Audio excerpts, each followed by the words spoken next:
जरूरी है। और 2025 में सरकार बनाना है, और जब सरकार बनेगा तो निश्चित तौर पे हम लोग लालू प्रसाद जी का विचारधारा को मानने वाले लोग हैं। नमस्कार, हमारा नाम है समरीन और आपने देखना शुरू कर दिया है लाइव सिटीज। देखिए, वीआईपी सुप्रीमो मुकेश सहनी इन दिनों पूरी तरह से सक्रिय और एक्टिव दिखाई दे रहे हैं। देखिए, बीते दिन वीआईपी सुप्रीमो मुकेश सहनी खगड़िया के अलौली पहुंचते हैं और वहां पर पहुंच करके जनता को संबोधित करते हैं। साफ साफ कह देते हैं मंच से ही कि अगर आप लोग हमें ताकत दीजिएगा तो हम आपके लिए आपकी लड़ाई लड़ते ही रहेंगे, आपके अधिकार के लिए लड़ाई लड़ते ही रहेंगे। बड़ी बात यह है कि मंच से ही मुकेश सहनी ने लालू प्रसाद यादव की तारीफ कर दी है और पीएम मोदी को, बीजेपी को खूब इशारों में लपेटा है। क्या कुछ कह रहे हैं मंच से वीआईपी सुप्रीमो मुकेश सहनी, सबसे पहले आप उनको सुनिए। अगर प्रमुख जी नहीं होते तो हमको जानकारी नहीं मिलता, अगर हमको जानकारी नहीं मिलता तो हम मंत्री से बात नहीं करते और ना मंत्री यहाँ पे आपको काम कराता। तो ये आपके गांव के जनप्रतिनिधि हैं, आपके भाई, आपका बेटा है। आपके बीच में जो भी समस्या होता है वो हमको बताएंगे, और जब हमको बताएंगे तो हम पटना से काम करेंगे। तभी तो हमको भी ऑक्सीजन की जरूरी है, हमको भी पावर की जरूरी है। और 2025 में सरकार बनाना है, और जब सरकार बनेगा तो निश्चित तौर पे हम लोग लालू प्रसाद जी का विचारधारा को मानने वाले लोग हैं। हम लोग कर्पूरी ठाकुर जी को मानने वाले लोग हैं। हम लोग बाबा साहब भीमराव अम्बेडकर को मानने वाले लोग हैं। और हम लोगों का मानना है जो जरूरतमंद है उनको हमेशा लाभ पहुंचाने का। साथियों, आपके अधिकार के लिए लड़ने के लिए हम लोग खड़े हैं। तो निश्चित तौर पे आप लोग हमें जब ताकत दीजिएगा, जब ताकत मिलेगा तो आपके हक अधिकार का काम करते रहेंगे, और ताकि आपके घर परिवार, आपके लोग सुरक्षित रहे, उसके लिए काम करेंगे। इसलिए तमाम साथी से यही आग्रह है, पार्टी के नेतागण से आग्रह है कि चुनाव का साल है, आप लोग मजबूती से जनता का सेवा कीजिए और जनता के बीच में जाइए और पार्टी को मजबूत कीजिए और समाज को मजबूत कीजिए। निश्चित तौर पे हम लोग लड़ाई लड़ेंगे, क्योंकि आज देश का माहौल सही नहीं है।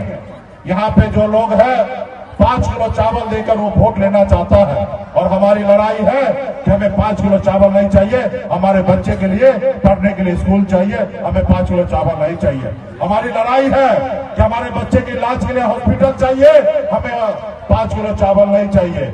हमारे बच्चे को नौकरी चाहिए, हमें 5 किलो चावल नहीं चाहिए। ये हमारी सोच है। लेकिन जो लोग हैं सत्ता पावर में है, वो आपके वोट के लिए, आपको गुलाम बनाने के लिए 5 किलो चावल का सहारा लेता है।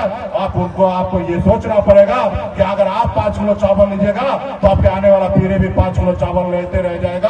अगर लड़ाई लड़िएगा अपने स्कूल के लिए, हॉस्पिटल के लिए, अपने नौकरी के लिए, तो निश्चित तौर पे आपके आने वाला पीढ़ी को सरकारी नौकरी मिलेगा और सर उठा के जिएगा। साथियों, इसलिए ये व्यवस्था को हम लोगों को बदलना है। तो पढ़ा लिखा के काबिल बनाइए, एक रोटी कम खाइए। आपके लाख मजबूरी होगा, उसको सहिए, खेती में मजदूरी कीजिए, लेकिन अपने बच्चों को पढ़ाइए, लिखाइए, काबिल बनाइए। जिस रोज आपके बच्चे पढ़ लिख लेंगे, समझदार होंगे, दुनिया उनके कदमों में होगा। साथियों, दुनिया उनके कदमों में होगा। इसलिए साथियों, ये देश आपका है, इस देश के मालिक आप हैं। लेकिन जो लोग पढ़े लिखे लोग हैं वो आपको गुलाम बना के रखता है, इसलिए क्योंकि आप समझदार नहीं हैं। आपका हक अधिकार क्या है वो आपको पता नहीं है। इसलिए साथियों, जब अपने बच्चे को पढ़ा लिखा लेंगे तो आपका जीवन अच्छा हो जाएगा।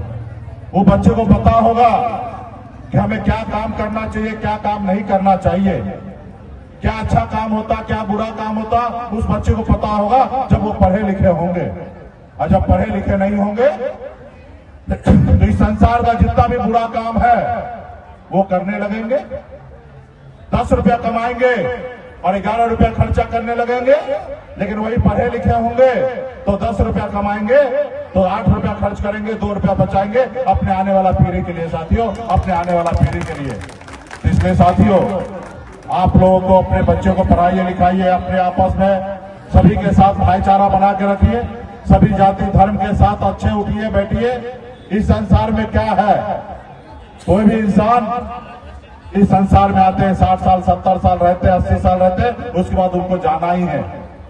ये अकबर बादशाह का इस संसार नहीं हुआ।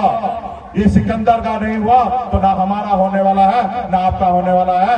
जब आप रहे तब तक आप एक दूसरे को भाईचारा के साथ उनको आगे बढ़ाइए। अगर लोग मजबूर है उनको मदद कीजिए, जो लोग प्यासा है उसको पानी पिलाइए, जो भूखा है उसको खाना खिलाइए। अगर शिक्षित है, पढ़े लिखे हैं, आपके पास संसाधन है, अगर आपके गांव में कोई बच्चा अच्छा पढ़ने लिखने वाला है उसको मदद करके आगे बढ़ाने का काम कीजिए। यही अच्छा समाज सेवा होता है साथियों, यही अच्छा समाज सेवा होता है। मैं भी एक गरीब घर में जन्म लिया, आप सबको पता होगा। 2019 में तो मैं खगड़िया लोकसभा में चुनाव भी लड़ा था, आप लोगों ने मजबूती से हमें मदद किया। 18 साल की उम्र में घर परिवार छोड़कर मुंबई जैसे शहर गया, मेहनत किया, मजदूरी किया। वहां पे संघर्ष के बदौलत मुंबई जैसे शहर में कामयाबी का झंडा गाड़ दिया। फिर मैंने देखा कि लोग चांद पे घर बनाने के लिए सोच रहा, लेकिन हमारे लोगों के लिए धरती पे घर नहीं है।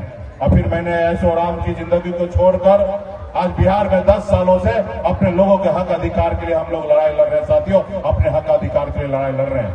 इसलिए साथियों, आप लोग शिक्षित रहेंगे, समझदार होंगे तो आप सब मिलकर लड़ाई लड़के अपने हक अधिकार को लेंगे। इसलिए साथियों, खास करके ये जो एरिया है खगड़िया में, बलौनी कोसी का एरिया है, यहाँ पे तरह तरह के हजारों समस्या आप लोगों को है। तो आने वाला समय में हम लोग आपको पूरा पता है कि आपके गांव में आपके कहां पे क्या समस्या है, सारे चीज से हम लोग अवगत है। आपके गांव के, आपके टोला के, आपके लोग हमारे पार्टी के वरिष्ठ नेता है, आपके बीच में रहने वाले लोग नेता हैं। कल जब बिहार में हम लोग पट्टा में बैठेंगे तो प्रमुख जी आएंगे और हजारों समस्या बोलेंगे, उस समस्या को हम लोग दूर करेंगे। अभी कौन सा पंचायत में प्रमुख जी कटाव हो रहा था? कटाव कहाँ पे था? बोहरबा में। अरे इधर आइए, इतना 10 करोड़ रुपया का काम किए हैं तो बताइएगा भी ना। बोहरबा गांव है, चेहरा का पंचायत है, जहाँ पे कटाव में लोग परेशान हो रहे थे। प्रमुख जी आए, बताया कि सर ऐसा ऐसा समस्या है। एक बार मंत्री को फोन किए और मंत्री टीम भेज दिया और 10 करोड़ रुपए का योजना लगा के वहां के गांव के लोगों को हम लोगों ने सुरक्षित किया। अगर प्रमुख जी नहीं होते तो हमको जानकारी नहीं मिलता, अगर हमको जानकारी नहीं मिलता तो हम मंत्री से बात नहीं करते और न मंत्री यहाँ पे आपका काम कराता। तो ये आपके गांव के जनप्रतिनिधि हैं, आपके भाई, आपका बेटा है। आपके बीच में जो भी समस्या होता है वो हमको बताएंगे, और जब हमको बताएंगे तो हम पट्टा से काम करेंगे। तभी तो हमको भी ऑक्सीजन की जरूरी है, हमको भी पावर की जरूरी है। तो सुना आपने कि वीआईपी सुप्रीमो मुकेश सहनी ने क्या कुछ कहा है, कहां पर उनका इशारा था, किसको कटाक्ष कस दिया है और क्या कुछ कहा है वो भी हमने आपको सुनाया है। यानी कि एक बार फिर से वीआईपी पूरी तरह से अलर्ट मोड में आ चुका है। तो अब देखना होगा कि आगे आगे क्या कुछ होता है। तो फिर ये पूरी वीडियो आपको कैसी लगी है कमेंट करके हमें जरूर बताइएगा। तो ऐसे तमाम अपडेट्स के लिए बिल्कुल ऐसे ही हमारे साथ बने रहिएगा और देखते रहिएगा लाइव सिटीज। बहुत शुक्रिया।